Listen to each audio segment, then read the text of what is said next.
पाटनारी नूतन EV scooty showroom उद्घाटित।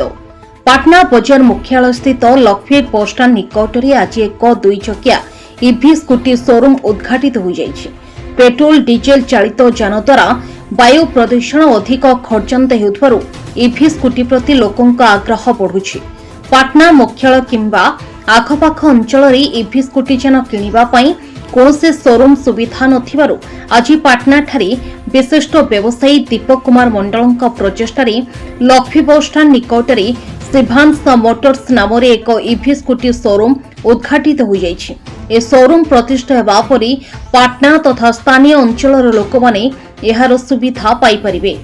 शिभांश Motors मुख्य दीपक कुमार मंडल प्रत्यक्ष तत्वावधान में माता सुशांति मंडल कर कमल फिता काटी नूतन शोरूम शुभ उद्घाटन करा।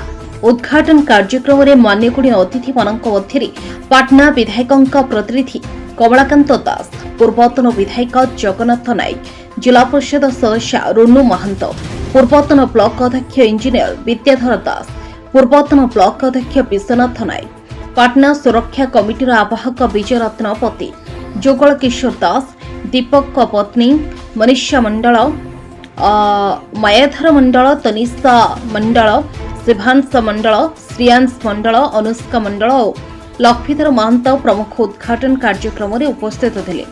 प्रथम दिन में 8टी 2 चकिया ईवी स्कूटी ग्राहकों को हस्तांतर करा शोरूम पक्षर सूचना दी जाइछि। पाटनार विजयरत्न पति निशिकांत बेहरा रिपोर्ट संधान न्यूज।